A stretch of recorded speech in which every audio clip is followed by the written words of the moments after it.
Welcome to Zoe Crossdressing. One night stand. I woke up in her pregnant body. You think you know what a bad morning looks like? Think again. I opened my eyes, and immediately, something felt wrong. Terribly, horrifyingly wrong. The ceiling above me wasn't mine. The silk sheets beneath my fingers weren't mine. And the heavy, unfamiliar weight pressing against my chest definitely wasn't mine. My heart started racing, or at least, I think it was my heart. At this point, I wasn't sure what belonged to me anymore. Okay, Jake, I whispered to myself, my voice coming out, higher. Softer? You just drank too much last night. You're at her place. That's all. Just breathe. But when I sat up and looked down, breathing became the least of my problems. Two perfectly rounded breasts stared back at me from beneath a silk nightgown. Not just any breasts, these were real, they were mine, somehow, and they were absolutely terrifying. I screamed, but the voice that came out was unmistakably feminine, melodious even, despite the terror lacing every syllable. I scrambled out of bed, my body moving differently, hips swaying, center of gravity shifted, hair cascading over shoulders that were narrower, smoother, completely alien. That's when I saw the full-length mirror. And that's when my entire world shattered into a million impossible pieces. The reflection staring back at me wasn't Jake Morrison, 28-year-old software engineer with a mediocre beard and a dad bod. No. The reflection was her. Sophia Chen. The stunning, mysterious woman I'd met at the bar last night.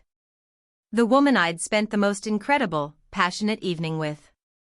But there was one more detail that made my blood run cold. Her hand, my hand now, was resting on a small but unmistakable baby bump. Sophia Chen wasn't just beautiful. Sophia Chen was pregnant. And now, somehow, impossibly, I was her. The day everything started. Let me back up, because I know what you're thinking. This is insane. This can't be real. Bodies don't just swap. Yeah, well, tell that to my current reality. 24 hours ago, I was living my best mediocre life. Single, slightly lonely, working a job that paid the bills but didn't exactly set my soul on fire. My buddy Marcus had dragged me out to this upscale cocktail bar downtown, the Velvet Room, insisting I needed to get back out there after my brutal breakup with Emma 3 months prior. Dude, you've been eating cereal for dinner for 12 weeks straight, Marcus had said, physically pulling me off my couch. You're coming out tonight, and you're going to talk to at least one woman who isn't your mom. So there I was, nursing an overpriced whiskey sour, when SHE walked in. Sophia Chen. Even the name sounds like poetry, doesn't it? She glided into the bar like she owned the place, which, for all I knew, she might have. Everything about her screamed elegance, mystery, and a confidence that I, frankly, found intimidating as hell. Long dark hair that caught the light with every movement. Eyes that seemed to hold secrets from 1,000 lifetimes. A black dress that was somehow both modest and absolutely captivating. And then our eyes met. I'm not usually the type to believe in moments, you know? But this was a moment. Capital letters, underlined, highlighted, with sparkles and everything. She smiled small, knowing, like she'd been waiting for me specifically, and walked directly to the bar, taking the seat right next to mine despite at least a dozen empty stools elsewhere. You look like someone who's here against his will, she said, her voice smooth as velvet and warm as honey. I laughed nervously. That obvious? Let me guess. Friend intervention? You need to get out more, meet people, stop being such a hermit? Wow, are you psychic or something? Her smile widened, and something flickered in her eyes, something I couldn't quite read. Something like that. We talked for hours. I don't even remember what about, exactly. Everything and nothing. Life, dreams, disappointments, that weird phenomenon where you can never remember your password but somehow remember the lyrics to songs from middle school. She was brilliant, funny, and surprisingly vulnerable for someone who seemed so put together. She told me she was an art curator, traveling frequently, currently between chapters of her life. "I'm at a crossroads," she'd said, her hand absently moving to her stomach for just a moment, a gesture I didn't think much about at the time but now makes horrifying sense. Big changes coming. The kind that alter everything. Good changes? I'd asked. That depends entirely on perspective, she'd answered cryptically. The chemistry between us was undeniable. Electric. By the time the bar was closing, we both knew where the night was heading. "My place isn't far," she'd said, her fingers lightly brushing my hand. "But I have to warn you, I'm not looking for anything traditional. Just tonight. Just this moment. Can you handle that?" Could I handle that? I was a recently dumped guy who'd been eating cereal for dinner. Of course I could handle that. "I can handle that," I'd said with way more confidence than I felt. Critical mistake number 1. Her apartment was exactly what I expected, modern, sophisticated, filled with art pieces that probably cost more than my car. Soft lighting, the scent of jasmine, and a view of the city that took my breath away. But not as much as she did. What happened next was intense. Passionate. The kind of night that makes you forget your own name, let alone worry about the consequences. But here's the thing, and this is where it gets weird. At some point during the night, tangled in her silk sheets, half asleep in that blissful post-coital haze, I remember her whispering something. Her fingers traced patterns on my chest, and her voice was soft, almost chanting. "Switch the burden, trade the fate, walk my path before it's late, what I carry, you shall bear, life for life, a soul's affair." I remember thinking it was poetry. Pillow talk. The kind of artsy thing an art curator might say. Critical mistake number 2. I drifted off to sleep with her warmth beside me, her hand resting on mine, feeling more content than I had in months.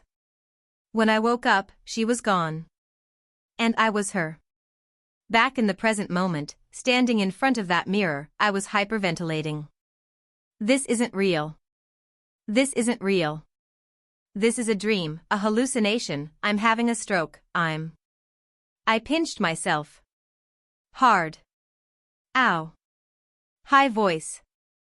Sophia's voice. My voice? I pinched again.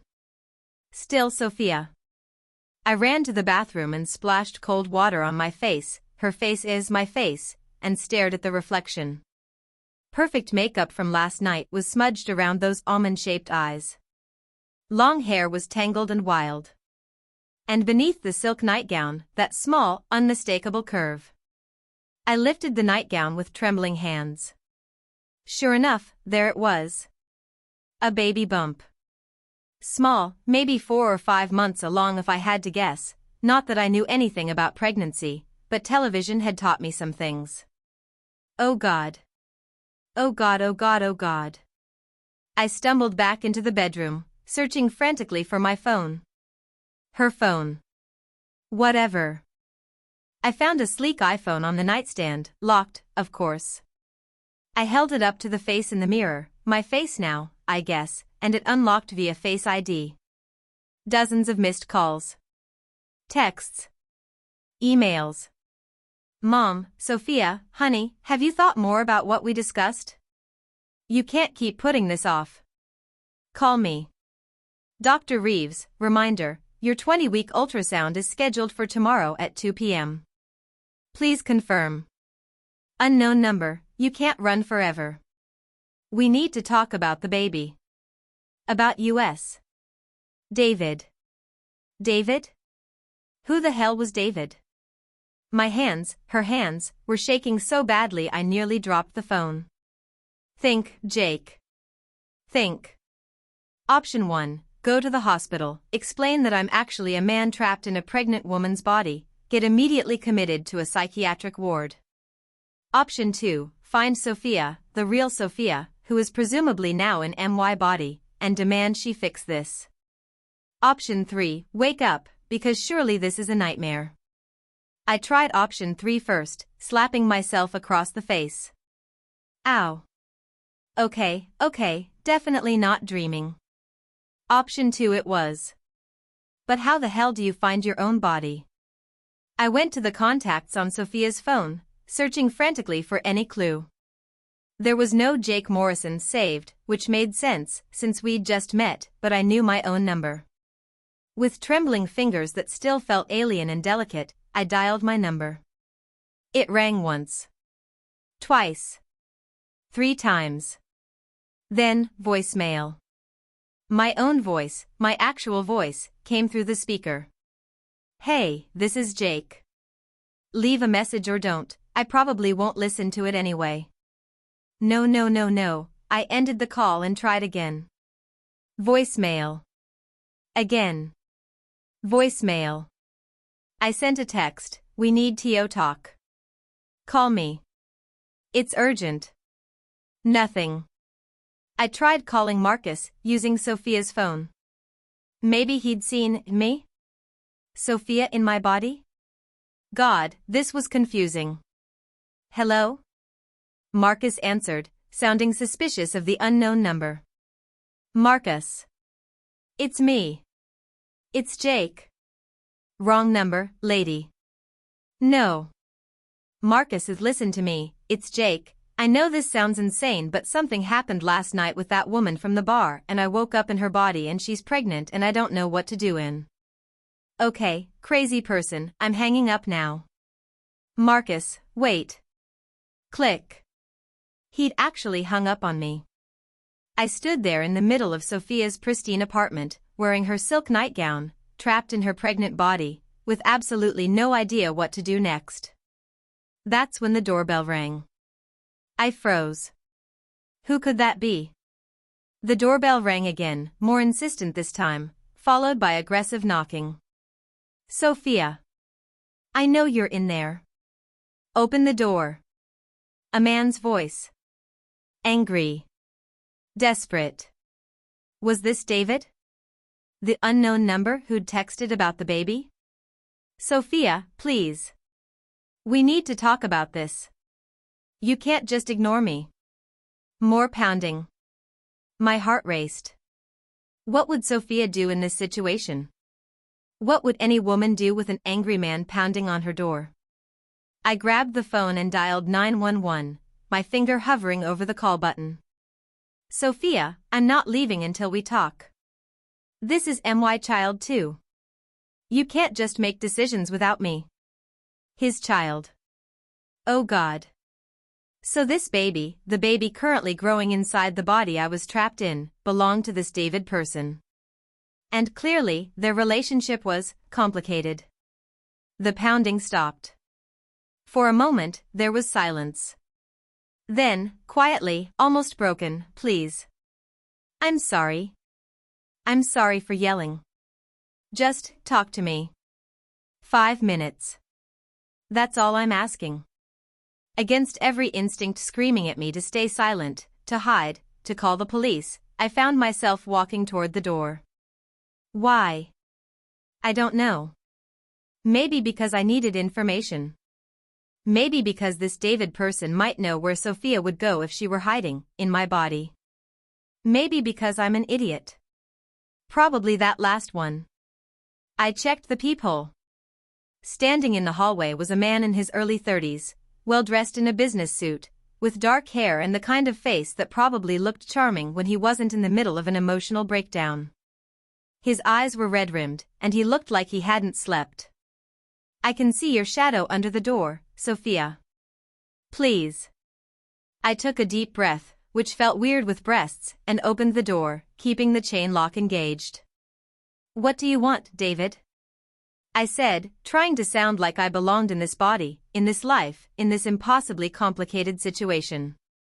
His expression shifted from desperation to relief to confusion. You look different. Are you okay? Different? Could he tell? Could he sense that the woman standing before him wasn't really Sophia? I'm fine. What do you want? We need to talk. About the baby. About us. About what happens next. There is no us, David.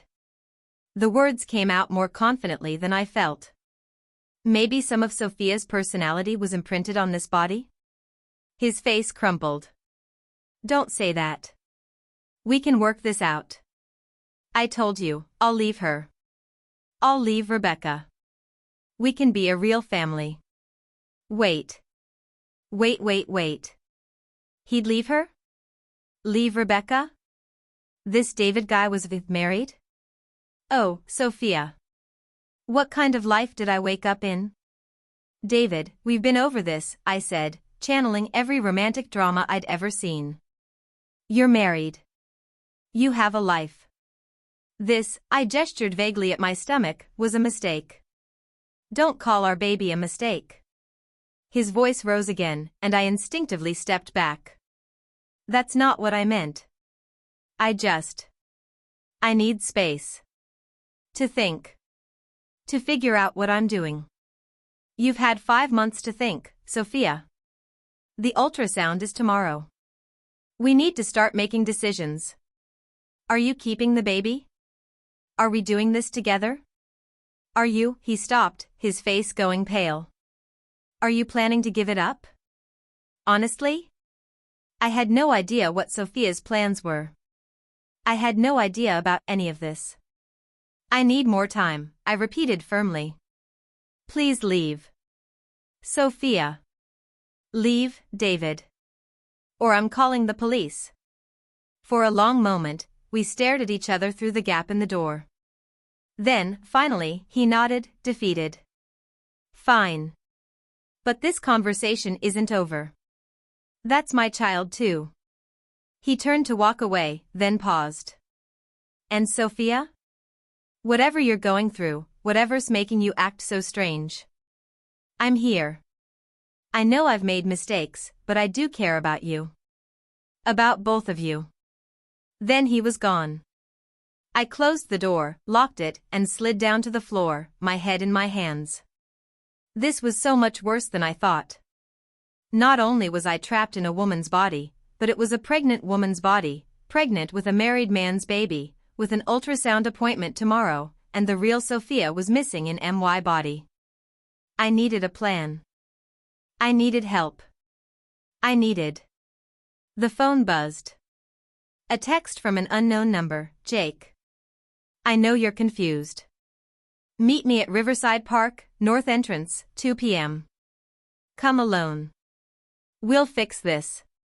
S. Sophia. It had to be. I checked the time, 11:37 a.m. I had a little over 2 hours. First, I needed to figure out how to function in this body. Walking felt different, hips swaying, balance shifted. I wobbled to the bathroom, studying Sophia's reflection again. Who was she? What kind of person casts a body-swapping spell? Because let's face it, that's apparently what happened, on a one-night stand. And more importantly, would she actually fix this? I spent the next hour doing something I never thought I'd have to do, learning how to be a woman. First challenge, clothes. I opened Sophia's closet, organized, color-coordinated, filled with designer labels that made my former Target wardrobe look pathetic. Everything was beautiful, feminine, and completely foreign to me. I grabbed a pair of jeans, only to realize that they were maternity jeans with a stretchy panel for the bump. Right. Pregnant. Still processing that. Getting dressed was an Olympic sport. The bra alone took me 15 minutes and nearly defeated me entirely.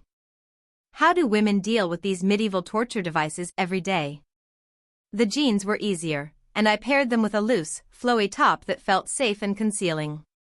Next challenge, the bathroom situation. I'll spare you the details, but let's just say that sitting down to pee when you've spent 28 years standing up is weird. Also, there are so many additional considerations I'd never even thought about. Third challenge, hair.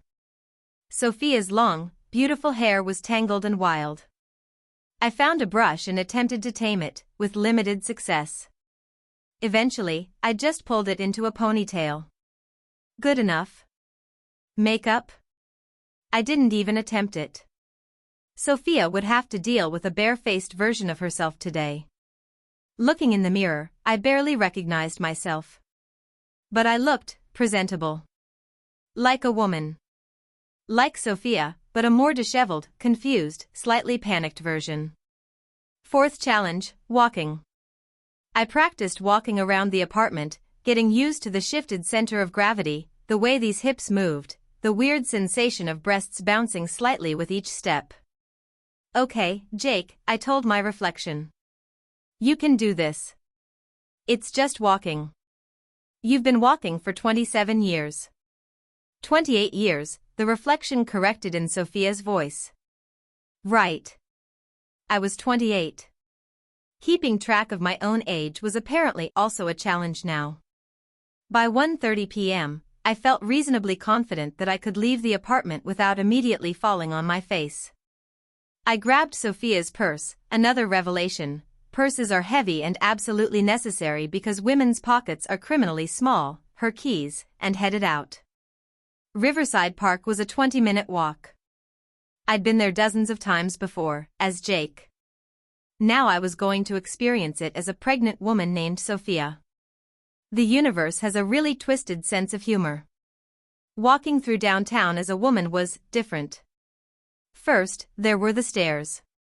Some curious, some appreciative, some that made my skin crawl. I'd never realized how much visual attention women got just existing in public. Second, everything was harder. The curbs felt higher. My balance was off. Every 5 minutes, I had to adjust the purse strap that kept sliding off my shoulder. Third, I was hyper-aware of my body in a way I'd never been as Jake. The bounce of breasts with each step. The way men's eyes tracked my movement. The protective instinct to place a hand over my stomach whenever someone got too close. Was this what women dealt with every day? A guy catcalled me from across the street. Hey beautiful. Smile for me. Fuck off. I shouted back instinctively, my voice, Sophia's voice, sharp and fierce. He looked shocked. Honestly, so was I. But it felt good. Powerful, in a weird way. I kept walking, and by the time I reached Riverside Park, I was sweating, which I discovered was also different. Where does women's deodorant even apply? Anxious, and desperately hoping that Sophia would have answers. The north entrance was near the old fountain, a popular meeting spot. I arrived at 1:55 p.m. and scanned the area nervously. People were everywhere, joggers, families, couples on benches. No sign of anyone who looked like me. Like Jake. Then I saw him. Or rather, me. Standing by the fountain, hands shoved in the pockets of MY favorite jacket, wearing MY jeans and MY sneakers, was Jake Morrison. My body. My face. My slightly too long hair that I'd been meaning to cut. But the way she stood was different.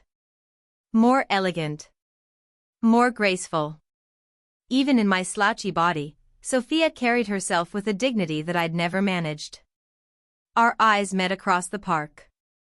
And in that moment, seeing my own face staring back at me with someone else behind the eyes, the full reality of the situation finally, truly hit me. This was real. This was happening. And I had absolutely no idea how to fix it. Sophia, in my body, walked toward me with a confidence that looked foreign on my frame. When she reached me, she studied Sophia's face, my face now, with an unreadable expression. You came, she said in my voice. It was the weirdest thing I'd ever experienced, hearing my own voice talking to me. Of course I came. You stole my body. You trapped me in your pregnant body. What the hell, Sophia? Several joggers turned to stare. Sophia grabbed my arm and pulled me toward a more secluded area near the trees. Keep your voice down, she hissed.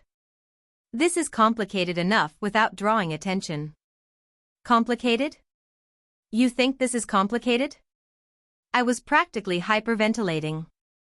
I woke up pregnant. With a baby that belongs to some married guy named David who showed up at your door this morning demanding to talk. I have an ultrasound appointment tomorrow. I don't even know how to put on a bra. Sophia winced at the bra comment. You figured it out, apparently. It took me 15 minutes. Look, she said, her voice, my voice, taking on a gentler tone. I know you're scared and confused. I would be too. But I need you to listen to me very carefully. Oh, I'm listening. Please, please tell me how you plan to fix this. There's a spell or something, right? We can reverse it? Sophia looked away, her expression, my expression, troubled. It's not that simple. My blood ran cold. What do you mean, not that simple? The exchange was made with intention. I needed someone to take my place. To live my life, carry my burden, deal with my consequences. The spell doesn't reverse easily. What? I stumbled backward, my hand instinctively going to the baby bump. You intentionally trapped me in your body? Why? Why would you do that? Because I'm desperate. Sophia's voice, my voice, cracked. Do you have any idea what it's like? I'm pregnant with a child I didn't plan for, by a man who's married, who keeps promising to leave his wife but never does. I'm trapped. My career is falling apart. My family won't stop pressuring me. Every day is a nightmare of decisions I don't want to make and responsibilities I never asked for. So you thought you'd just give those responsibilities to a random stranger? You're not random, she said quietly. I chose you specifically. I watched you at the bar. You were kind, lonely, open. You said you were between chapters too, remember? I needed someone who might understand. Understanding and being trapped in your life are two different things.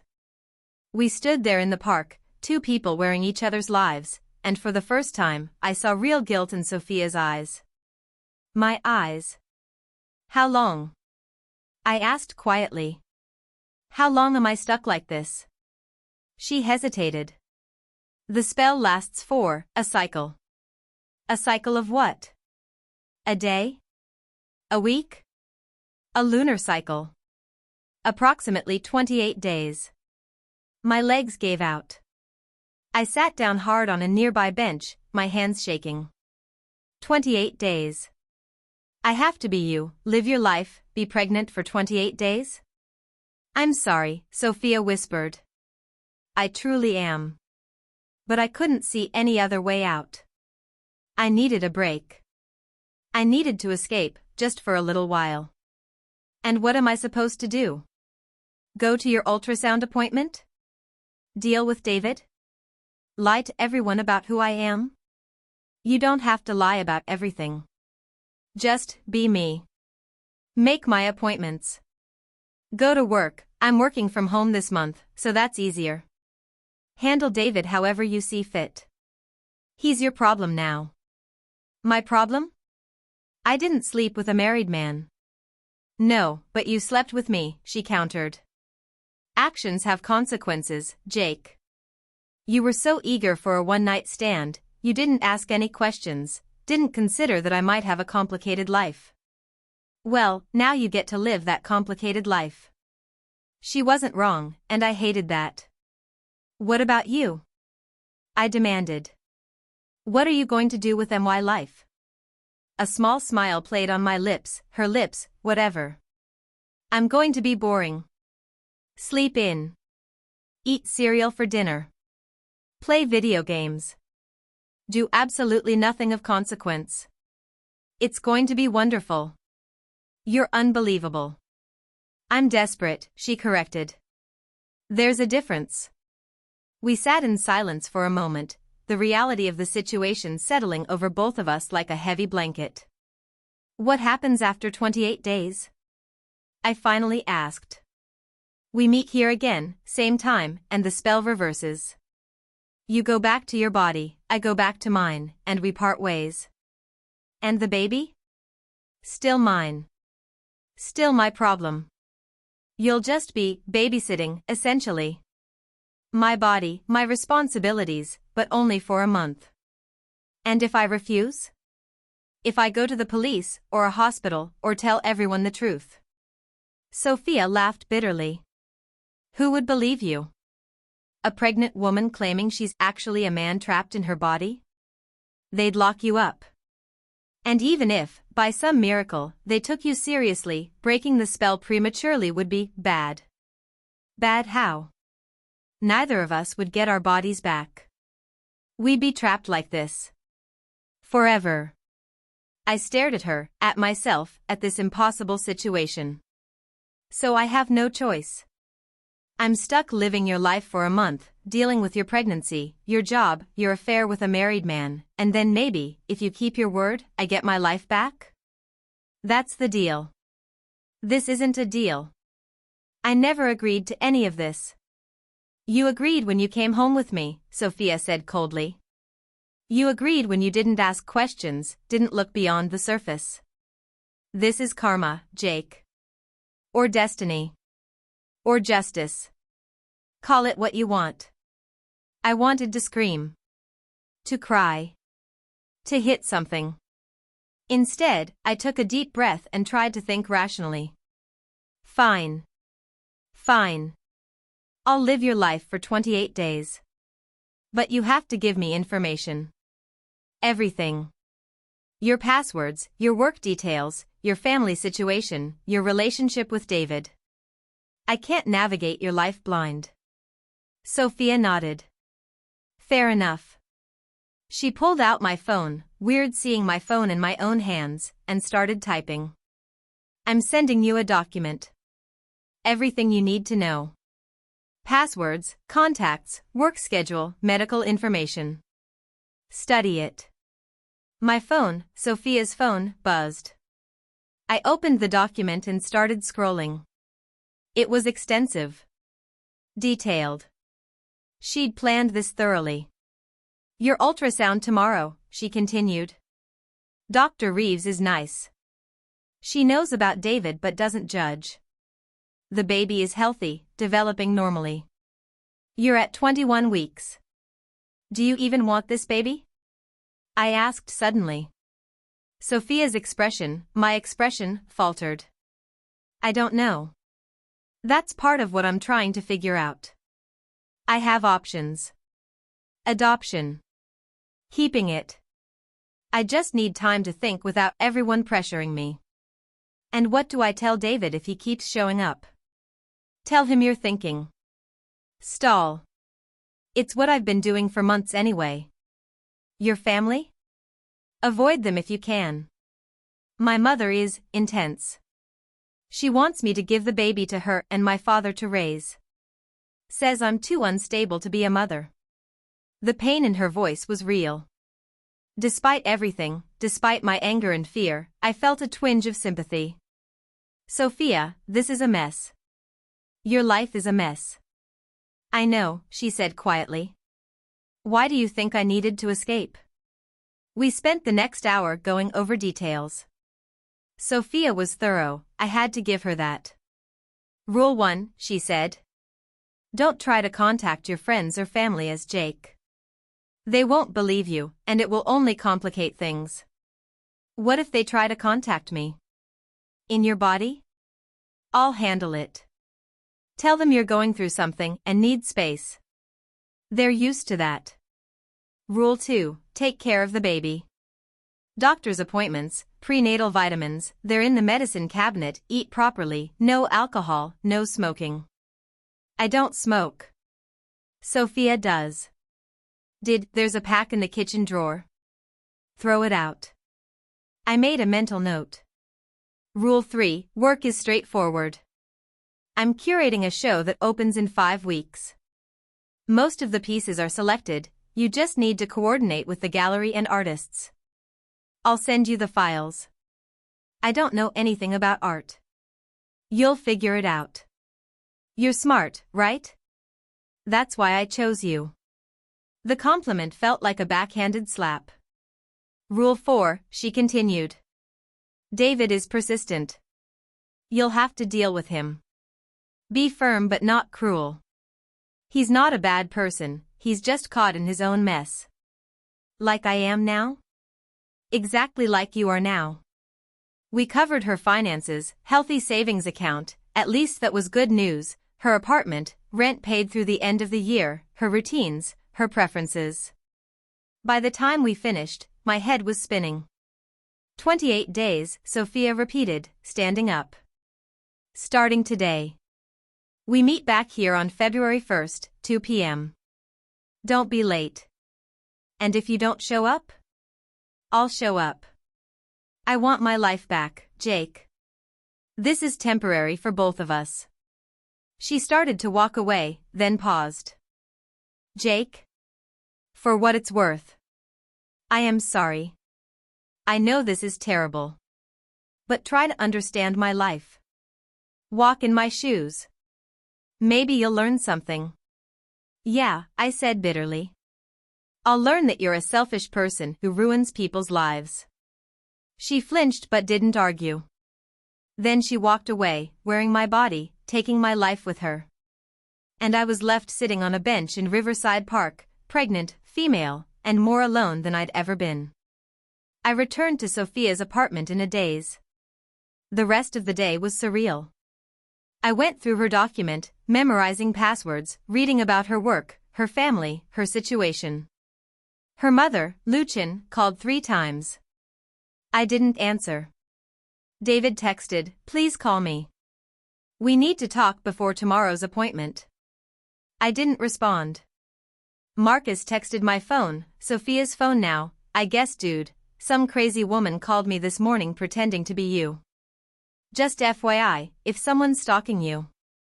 I stared at that message for a long time, fighting the urge to respond, to explain, to beg him to believe me. But I didn't. Rule 1. Don't try to contact your friends or family as Jake. I was Sophia Chen now. For 28 days, I was her. That night, I stood in front of the mirror again, studying this body that was mine but not mine. I placed a hand on the small bump and felt something. A flutter. Movement. The baby.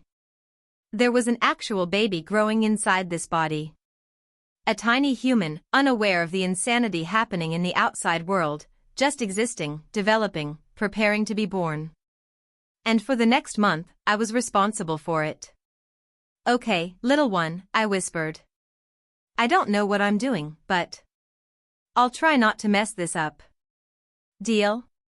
The baby fluttered again, as if in response. Despite everything, I smiled. Maybe Sophia was right. Maybe I would learn something from this. Or maybe I'd just lose my mind.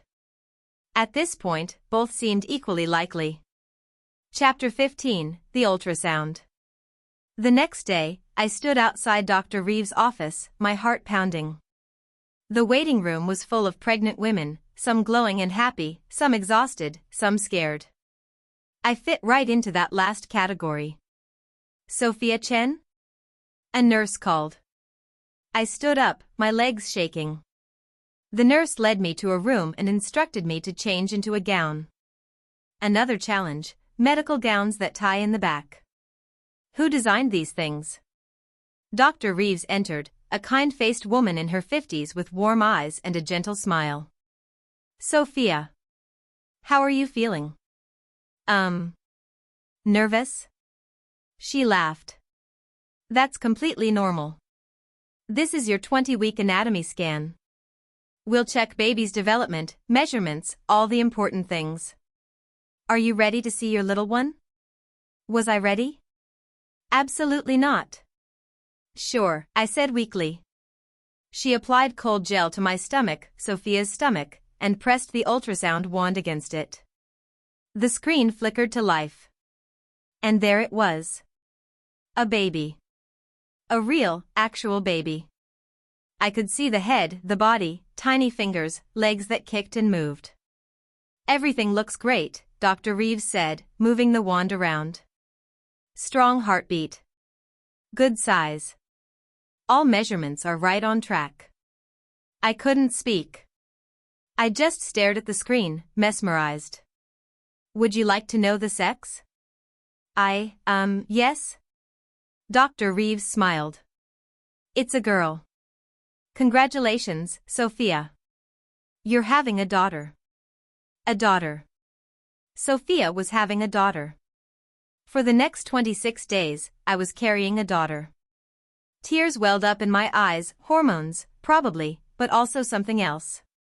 Something profound and terrifying and beautiful.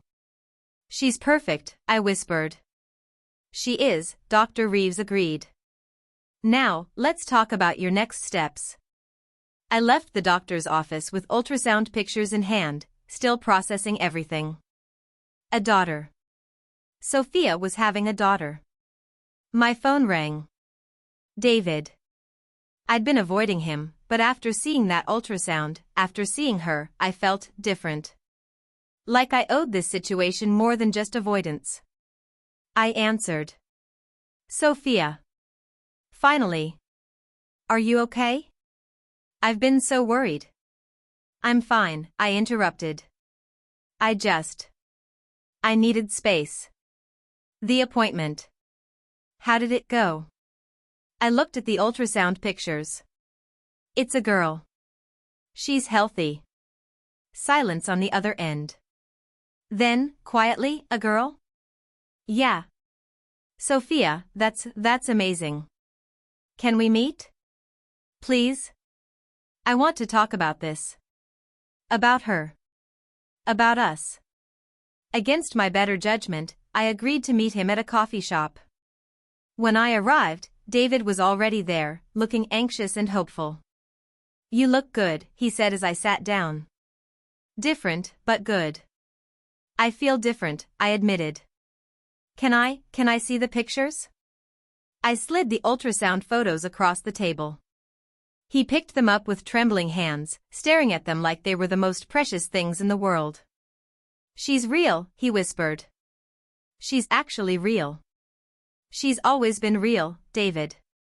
He looked up at me, tears in his eyes. I know I've been a coward. I know I've made promises I haven't kept. But Sophia, please, give me a chance. Let me be part of this. Let me be a father to her. What about your wife? Rebecca? His face fell. I'm working on that. It's complicated. Everything's complicated, I said, echoing Sophia's words from our first conversation. But a baby doesn't care about complicated. She needs stability. She needs parents who are present and committed. I can be that. I want to be that. Looking at him, this flawed, conflicted man who'd made terrible choices but genuinely seemed to care, I realized something. This wasn't just Sophia's mess. This was a real situation with real consequences for a real child. And for the next few weeks, I was going to be part of it. Due to length constraints, I'll summarize the remaining narrative arcs in engaging detail. Over the following weeks, Jake as Sophia navigated impossible challenges. Week 2, he bonded with the baby, feeling her kick and move, experiencing the strange wonder of pregnancy. His perspective on women, motherhood, and bodily autonomy completely transformed. Week 3, Sophia's mother arrived unannounced, creating dramatic confrontations about family expectations, duty, and choice. Jake learned about Sophia's difficult childhood and the pressure she'd been under her entire life. Week 4, David's wife Rebecca discovered the affair, leading to an explosive confrontation at Sophia's apartment. Jake had to navigate the emotional fallout while maintaining the disguise. The art show, Jake successfully curated Sophia's gallery opening, discovering a talent for visual storytelling he never knew he had. The growing connection, despite the bizarre circumstances, Jake developed empathy for Sophia's situation, understanding the impossible pressures women face regarding their bodies, careers, and relationships. The final days. As the 28 days approached, Jake realized he'd changed. He'd learned what it meant to be vulnerable, to carry life, to navigate the world as a woman. February 1st, 2 p.m., Riverside Park. I stood by the fountain, 28 days older and infinitely wiser. Sophia arrived, wearing my body, looking rested and guilty. You came, I said. I promised I would. We sat on the same bench where this had started. How was it? She asked. My life? Impossible. Beautiful. Terrifying. Eye-opening. I paused. I saw her. Really saw her. She's a girl. Did you know that? Sophia nodded, tears in her eyes. I knew. What are you going to do? About her? About David? I've been thinking about that. A lot. Turns out when you're not drowning in your own life, you can actually think clearly. She took a deep breath. I'm keeping her. I'm going to be a mother. Not because anyone's pressuring me, but because I want to. And David. I'm giving him a chance. A real chance. No more hiding. I felt a surge of relief. That's good. She deserves that. Thank you, Sophia said. For taking care of her. For taking care of my life. Thank you, I replied. For showing me what real courage looks like. She pulled out a small stone with symbols carved on it, the same symbols she'd traced on my chest that first night. Ready to go back? Ready. She took my hand, and I felt the same tingling sensation from 28 days ago. Switch the burden, trade the fate, walk our paths, it's not too late, what was borrowed, now returned, lessons lived and lessons learned. The world spun, and when it stopped, I was staring at Sophia's face, her actual face, from my own eyes, in my own body. Welcome back, she said, smiling. I looked down at myself, male, non-pregnant, familiar, and felt a strange sense of loss mixed with relief. That was 6 months ago. Sophia had a baby girl in June. She named her Lily. David left Rebecca, finally, and is an active, present father. I'm still Jake Morrison, still working the same job, still living my moderately boring life. But I'm different now. I understand things I never could have before. The weight of expectation on women's bodies. The miracle and burden of pregnancy. The impossible choices people face. I see women differently. I see pregnancy differently. I see life differently. Sophia and I meet for coffee sometimes. We're friends now, bonded by the strangest experience either of us will ever have. She let me hold Lily once. When those tiny fingers wrapped around mine, I felt it, that flutter, that connection, that impossible magic of life. Thank you, I told Sophia. For the strangest gift anyone's ever given me. Thank you, she replied. For being someone I could trust with the most precious thing I have.